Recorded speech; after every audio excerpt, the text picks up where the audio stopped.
नमस्कार, आप देख रहे हैं इतिहास में आज और मैं हूं आपके साथ रोहित कुमार। आज का इतिहास महान क्रांतिकारी श्यामाजी कृष्ण वर्मा से जुड़ा है, क्योंकि आज के दिन ही उनका जन्म हुआ था। अंग्रेजों से देश को आजाद कराने के लिए क्रांतिकारियों ने क्या कुछ नहीं किया। जहां जिसको जैसा मौका मिला, क्रांति की ज्वाला में अपनी आहुति दी। ऐसे ही एक क्रांतिकारी थे श्यामाजी कृष्ण वर्मा। उन्होंने अंग्रेजों के ही गढ़ लंदन में स्वाधीनता संग्राम की अलख जलाई। आज उनका नाम देश को स्वतंत्र कराने वाले क्रांतिकारियों में अगली पंक्ति में लिया जाता है, पर उनकी एक इच्छा पूरी करने में हमें सालों लग गए थे। दरअसल 30 मार्च 1930 को श्यामाजी का निधन जिनेवा में हुआ था और उनकी अंतिम इच्छा थी कि आजादी मिलने के बाद उनकी अस्थियां भारत लाई जाए। ऐसा हुआ भी और 2003 में गुजरात के सीएम रहते हुए नरेंद्र मोदी खुद जिनेवा से अस्थियां लाए थे। श्यामाजी कृष्ण वर्मा का जन्म 4 अक्टूबर 1857 को गुजरात में कच्छ जिले में मांडवी कस्बे में हुआ था। वह संस्कृत के साथ ही दूसरी भाषाओं के विशेषज्ञ भी थे। अपनी पढ़ाई पूरी करने के बाद उन्होंने भारत में कई राज्यों के दीवान के रूप में काम किया था। फिर खासकर संस्कृत के गहन अध्ययन ने ऑक्सफोर्ड विश्वविद्यालय में इसी विषय के प्रोफेसर मोनियर विलियम्स का ध्यान अपनी ओर खींचा। इसके चलते वह ऑक्सफोर्ड में अंग्रेजी पढ़ाने के लिए विदेश चले गए और वहीं स्वाधीनता संग्राम की लौ प्रज्वलित कर दी। बाल गंगाधर तिलक, स्वामी दयानंद सरस्वती और हर्बर्ट स्पेंसर से प्रभावित श्यामाजी ने लंदन में Indian home rule society, Indian house और द इंडियन सोशियोलॉजिस्ट जैसे संगठनों की स्थापना की।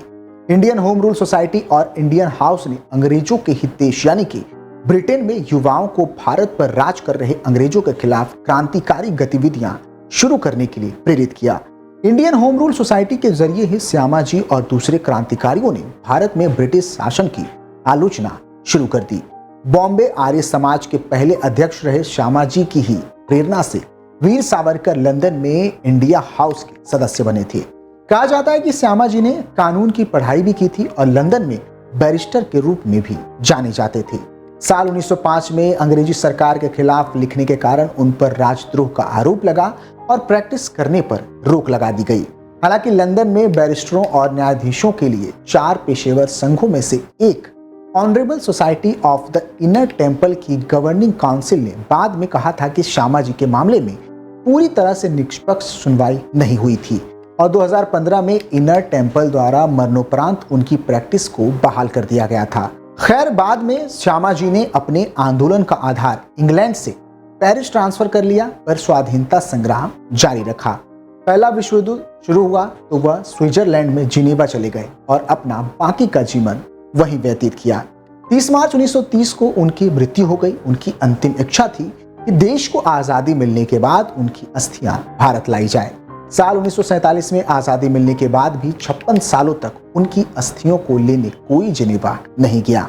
आखिर में गुजरात के तत्कालीन मुख्यमंत्री नरेंद्र मोदी जिनेवा गए और 22 अगस्त 2003 को नरेंद्र मोदी ने स्विट्जरलैंड की सरकार से श्यामाजी की अस्थियां ग्रहण की और खुद भारत लाए। स्वदेश पहुंचने पर गुजरात में भव्य वीरांजलि यात्रा आयोजित की गई और श्यामाजी की अस्थियों का कलश 17 झीलों से होकर गुजरा। लोगों ने सड़कों के किनारे खड़े होकर उनको श्रद्धांजलि अर्पित की। जिस वाहन में अस्थि कलश रखा गया था उसे विशेष रूप से तैयार कर वीरांजलि वाहिका नाम दिया गया था। आखिर में अस्थि कलश को मांडवी यानी कि कच्छ में उनके परिवार को सौंप दिया गया। यही नहीं, स्वाधीनता सेनानी श्यामाजी कृष्ण वर्मा के सम्मान में गुजरात की तत्कालीन मोदी सरकार ने मांडवी के पास एक मेमोरियल बनवाया। इसका नाम क्रांति तीर्थ स्थल है, जिसकी आधारशिला 4 अक्टूबर 2009 को रखी गई और इसे 13 दिसंबर 2010 को राष्ट्र को समर्पित कर दिया गया। 52 एकड़ जमीन पर फैले इस मेमोरियल कॉम्प्लेक्स में इंडियन हाउस बिल्डिंग की रेप्लिका तैयार की गई है। श्यामाजी कृष्ण वर्मा और उनकी पत्नी की प्रतिमाएं भी स्थापित की गई हैं। नरेंद्र मोदी प्रधानमंत्री बने तो साल 2015 में इनर टेम्पल सोसाइटी ने लंदन में उनको श्यामाजी कृष्ण वर्मा की अस्थियों को स्वदेश लाने के लिए एक प्रमाण पत्र भी दिया। तब ब्रिटेन के तत्कालीन प्रधानमंत्री डेविड कैमरन ने प्रेजेंटेशन भी दिया था।